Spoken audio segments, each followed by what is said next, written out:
Guess what? Tax reform is working. It really is. It's working for families. It's working for businesses. Tax reform is working for our economy. Yesterday, Apple announced $2,500 bonuses for its employees, as well as the largest investment any company has made in response yet to tax reform. Remember, this is not just happening of the biggest of companies as well. I was in North Prairie, Wisconsin just last Friday. I visited Zero Zone. It's a company that makes refrigerator display cases. We talked about how tax reform is going to help them expand and hire more people. These kinds of decisions are taking place across the country. This is such a change in the past year. Now the conversation is about growing and expanding. Now workers are coming home and telling their families they got a bonus or they got a raise or they got better benefits. You know, I mentioned just yesterday a worker at the Chrysler plant in Belvedere came up to me at my son's basketball game, told me how he's going to get $4,000 more as a result of the bonus and the tax cut. Tax reform is working, and it's helping to improve people's lives, which is exactly why we did it. Next, I talked at CSIS this morning about how critical it is that we fully fund our military. It is the first responsibility of our government. And right now, this is an urgent responsibility as our military faces a serious deterioration of its readiness capabilities. Unfortunately, Democrats don't seem to share that urgency at all.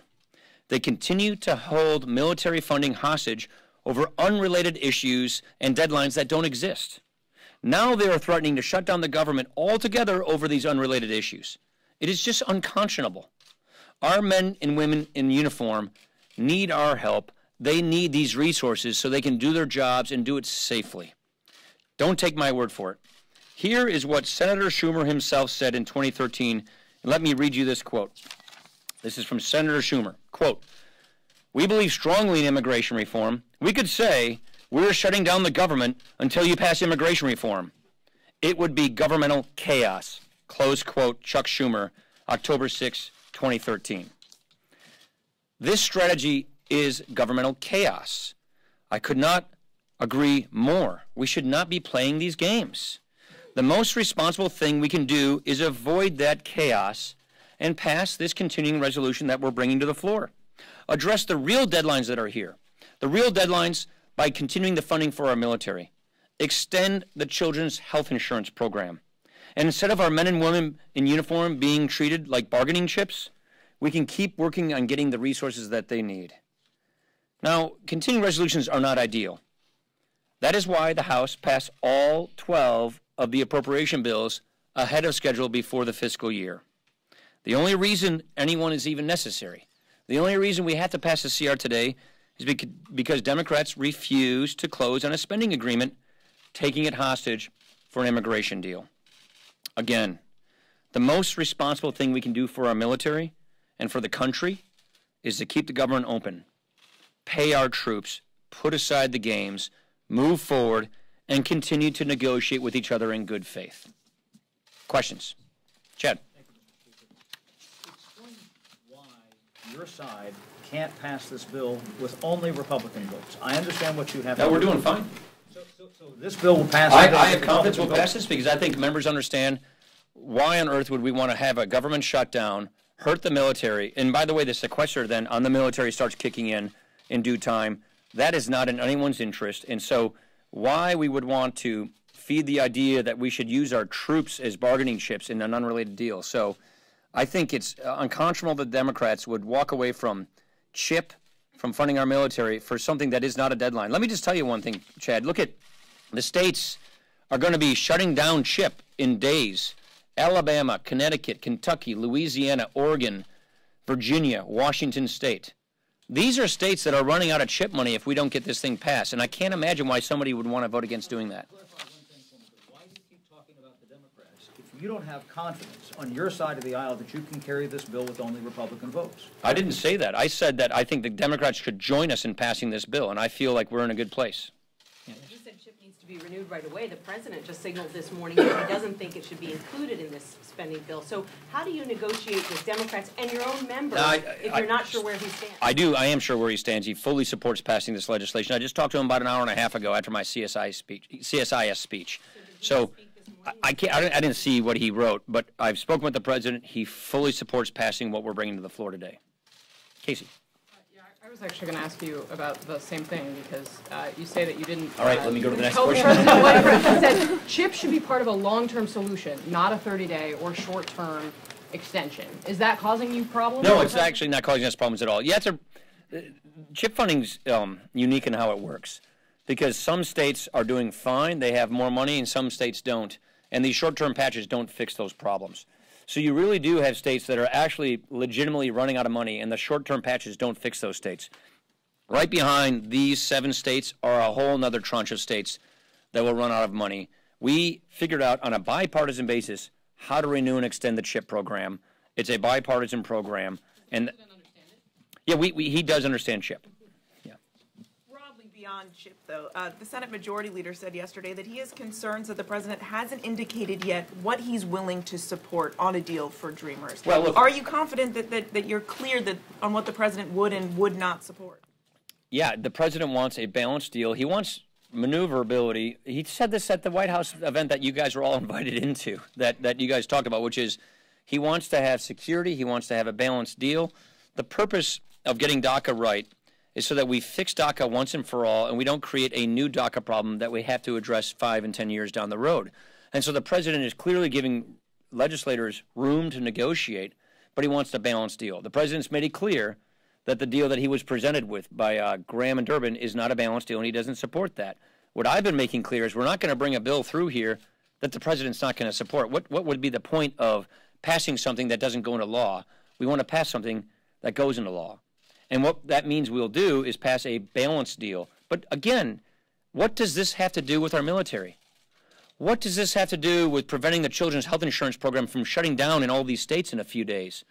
What does this have to do with making sure that the men and women who are out there right now putting their lives on the line need what we can give them? What does this have to do with our funding for our troops? It has nothing to do with funding for our troops, and we should not use them as bargaining chips. Then I'll go back there. So I'm picking on front row people too much. I gotta go back in the cheap seats. Oh wait, dude. Next question. Just to follow up on Mary's point, though, because of what Leader McConnell said yesterday about not necessarily knowing where the president is, last week you sort of had to serve as translator-in-chief to a FISA tweet again this morning. These are tough votes for you, tough votes for your conference. Is it helpful? Do you feel like the president is helpful to this process of actually getting 216 or 218? He is. He's going to the Pentagon today to make the point about why our military is under duress, why our military needs funding. He's obviously supporting getting this done. And the president likes to do things in an unconventional way. He does it with his phone. But it actually does help us with our members. Yeah. NewsHour. Politico's reporting that Mr. McConnell is making contingency plans for a possible shutdown. Are you making those plans, and are you open to a 1, 2, or 3 day CR? Look, I'm not going to sit here and negotiate through the media, but that's up to the Senate Democrats. If the Senate Democrats want to shut the government down, if the Senate Democrats want to deny funding for our troops, if the Senate Democrats want to stop CHIP funding for unrelated issues, that's a choice they would make. I don't think it's a good choice for them to make, but that would be their decision to make. Dude in the back. Who are you? Remember? Yeah. Hi, I'm Nash Jenkins from Time Magazine. Okay, sorry, Nash.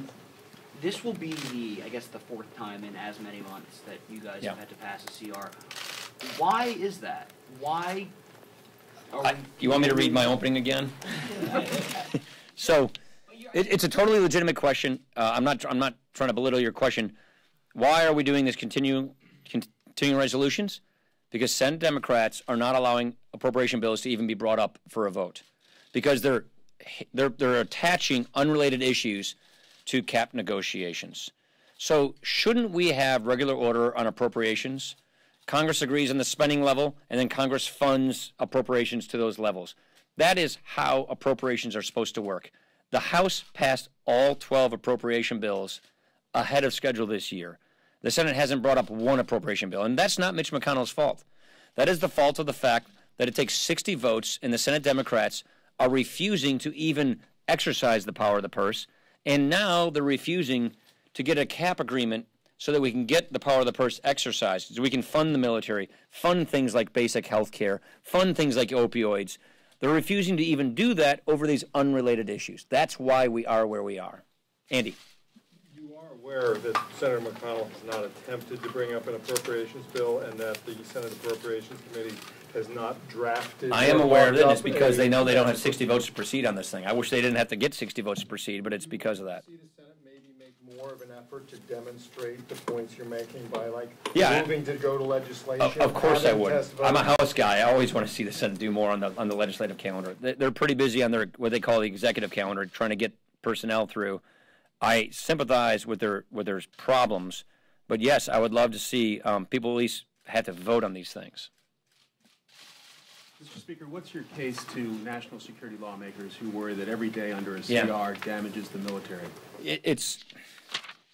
The CR is not good for the military, but what's worse for the military is a government shutdown. What's even worse for the military is a government shutdown followed by a sequester, which is what would happen if we don't pass a CR. We also have passed what we call anomalies. We passed things in these CRs that give the military the flexibility they need during the time of the CR to do what they need to do. But it is clearly less than ideal. I just gave a speech this morning at CSS about this. But what we know for a fact, you can ask Secretary Mattis the same question, is that not passing a CR is much worse and much more damaging for the military, especially when it's followed up with a sequester. Last question, Mr. Speaker. We've been talking a lot about Senate Democrats today, but I want to be clear on the House and where you're getting the votes for the CR in the House. Is it coming from Defense Hawks and Freedom Caucus members who have been reluctant to support it? Or are you expecting Democrats to help? I feel we're making really good progress with our members. We're having great conversations, and I feel our members are understanding the gravity of the situation. And I think our members do not want to reward using the military as a hostage in this moment. Thanks.